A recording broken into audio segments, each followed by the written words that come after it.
Bible വായന, പഴയ നിയമത്തിലുള്ള വായന, സങ്കീർത്തനങ്ങൾ 28-ാം അധ്യായം മുതൽ. കർത്താവേ, ഞാൻ അങ്ങയെ വിളിച്ചപേക്ഷിക്കുന്നു. എൻ്റെ അഭയശിലയായ അങ്ങ് എനിക്ക് നേരെ ചെവി അടയ്ക്കരുത്. അങ്ങ് മൗനം പാലിച്ചാൽ ഞാൻ പാതാളത്തിൽ പതിക്കുവിനെ പോലെയാകും. അങ്ങയുടെ ശ്രീകോവിലിലേക്ക് കൈകൾ നീട്ടി ഞാൻ സഹായത്തിനായി വിളിച്ചപേക്ഷിക്കുമ്പോൾ എൻ്റെ യാചനയുടെ സ്വരം ശ്രവിക്കണമേ. ദുഷ്കർമ്മികളായ നീചരോടുകൂടെ എന്നെ വലിച്ചിരിക്കരുത്. അവർ അയൽക്കാരനോട് സൗഹൃദത്തോടെ സംസാരിക്കുന്നു, എന്നാൽ അവരുടെ ഹൃദയത്തിൽ ദുഷ്ടത കുടികൊള്ളുന്നു. അവരുടെ പ്രവൃത്തികൾക്കനുസരിച്ച്, അവരുടെ അകൃത്യങ്ങൾക്കനുസരിച്ച് അവർക്ക് പ്രതിഫലം നൽകണമേ. അവർ ചെയ്തതനുസരിച്ച് അവരോട് ചെയ്യണമേ. അവർക്ക് തക്ക പ്രതിഫലം കൊടുക്കണമേ. അവർ കർത്താവിൻ്റെ പ്രവൃത്തികളെയും കരവേലകളെയും പരിഗണിച്ചില്ല. അതുകൊണ്ട് അവിടുന്ന് അവരെ ഇടിച്ചു നിരത്തും, പിന്നീട് ഒരിക്കലും പണിതുയർത്തുകയില്ല. കർത്താവ് വാഴ്ത്തപ്പെടട്ടെ. അവിടുന്ന് എൻ്റെ യാചനകളുടെ സ്വരം ശ്രവിച്ചിരിക്കുന്നു. കർത്താവ് എൻ്റെ ശക്തിയും പരിചയമാണ്. കർത്താവിൽ എൻ്റെ ഹൃദയം ശരണമിക്കുന്നു. അതുകൊണ്ട് എനിക്ക് സഹായം ലഭിക്കുന്നു. എൻ്റെ ഹൃദയം ആനന്ദിക്കുന്നു. ഞാൻ കീർത്തനം ആലപിച്ച് അവിടുത്തോട് നന്ദി പറയുന്നു. കർത്താവ് സ്വന്തം ജനത്തിൻ്റെ ശക്തിയാണ്. തൻ്റെ അഭിഷിക്തന് സംരക്ഷണം നൽകുന്ന അഭയസ്ഥാനം അവിടുന്നാണ്. അവിടുത്തെ ജനത്തെ സംരക്ഷിക്കണമേ. അങ്ങയുടെ അവകാശത്തെ അനുഗ്രഹിക്കണമേ. അവരുടെ ഇടയനായിരിക്കുകയും എന്നും അവരെ സമൂഹിക്കുകയും ചെയ്യണമേ. സ്വർഗവാസികളെ, കർത്താവിനെ സ്തുതിക്കുവിൻ. മഹത്വവും ശക്തിയും അവിടുത്തേതെന്ന് പ്രഘോഷിക്കുവിൻ. കർത്താവിൻ്റെ മഹത്വപൂർണ്ണമായ നാമത്തെ സ്തുതിക്കുവിൻ. വിശുദ്ധ വസ്ത്രങ്ങളണിഞ്ഞ് അവിടുത്തെ ആരാധിക്കുവിൻ. കർത്താവിൻ്റെ സ്വരം ജലരാശിക്ക് മീതെ മുഴങ്ങുന്നു.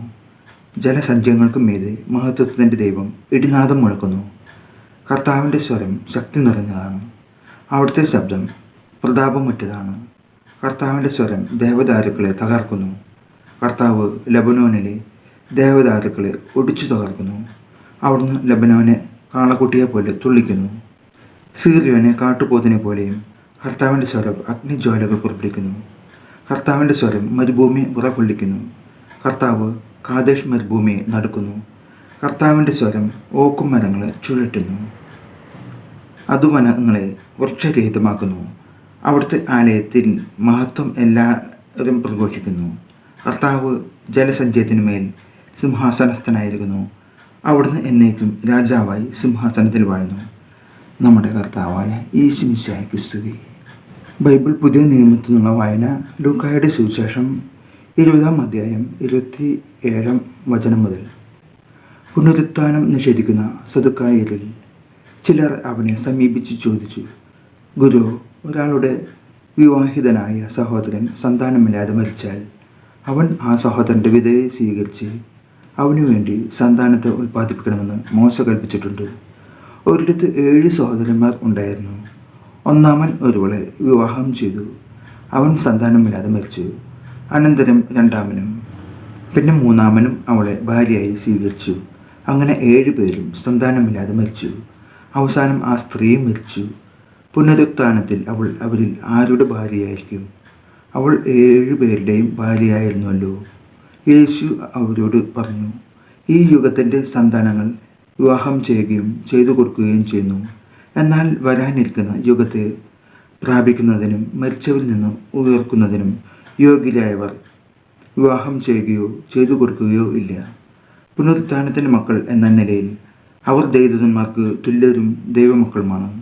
ആകയാൽ അവർക്ക് ഇനിയും മരിക്കാൻ സാധിക്കുകയില്ല. മോശ പോലും മുൾപ്പടപ്പിൽ വെച്ചു കർത്താവിനെ അബ്രഹാത്തിൻ്റെ ദൈവമെന്നും ഇസ്ഹാക്കിൻ്റെ ദൈവമെന്നും യാക്കോബിൻ്റെ ദൈവമെന്നും വിളിച്ചുകൊണ്ട് മരിച്ചവർ ഉയർക്കുമെന്ന് കാണിച്ചു തന്നിട്ടുണ്ട്. അവിടുന്ന് മരിച്ചവരുടെ അല്ല, ജീവിക്കുന്നവരുടെ ദൈവമാണ്. അവിടത്തേക്ക് എല്ലാവരും ജീവിക്കുന്നവർ തന്നെ. നിയമജ്ഞരിൽ ചിലർ, ഗുരു, നീ ശരിയായി സംസാരിക്കുന്നു എന്ന് പറഞ്ഞു. അവനോട് എന്തെങ്കിലും ചോദിക്കാൻ പിന്നീട് അവർ മുതിർന്നില്ല. അപ്പോൾ അവൻ അവരോട് ചോദിച്ചു, ക്രിസ്തു ദാവീദിൻ്റെ പുത്രൻ ആണ് എന്ന് പറയാൻ എങ്ങനെ കഴിയും?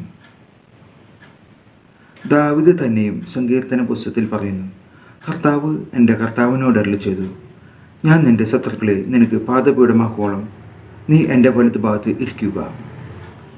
ദാവീദ് അവനെ കർത്താവ് എന്ന് വിളിക്കുന്നു. പിന്നെ എങ്ങനെയാണ് ദാവീദ് അവൻ്റെ പുത്രനാകുന്നത്? സകല മനുഷ്യരും കേൾക്കെ അവൻ ശിഷ്യന്മാരോട് പറഞ്ഞു, നിയമജ്ഞരെ സൂക്ഷിച്ചു കൊള്ളുവിൻ. അവർ നീണ്ട മേലങ്കികൾ ധരിച്ചു. നടക്കാനും പൊതുസ്ഥലങ്ങളിൽ അഭിവാദനങ്ങളും സിനഗോഗുകളിൽ പ്രമുഖ സ്ഥാനങ്ങളും വിരുന്നുകളിൽ അഗ്രാസനങ്ങളും ലഭിക്കാനും ആഗ്രഹിക്കുന്നു. അവർ വിധവകളുടെ ഭവനങ്ങൾ വിഴുങ്ങുകയും ദീർഘമായി പ്രാർത്ഥിക്കുന്നതായി നടിക്കുകയും ചെയ്യുന്നു. അവർക്ക് കൂടുതൽ കഠിനമായ ശിക്ഷാവിധി ലഭിക്കും. അവൻ കണ്ണുകളുയർത്തി നോക്കിയപ്പോൾ ധനികർ ദേവാലയ ഭണ്ഡാരത്തിൽ നേർച്ചയിടുന്നത് കണ്ടു. ദരിദ്രയായ ഒരു വിധവ 2 ചെമ്പുതുട്ടുകൾ ഇടുന്നതും അവൻ കണ്ടു. അവൻ പറഞ്ഞു, ദരിദ്രയായ ഈ വിധവ മറ്റെല്ലാവരേക്കാൾ കൂടുതൽ നിക്ഷേപിച്ചിരിക്കുന്നു എന്ന് സത്യമായി ഞാൻ നിങ്ങളോട് പറയുന്നു.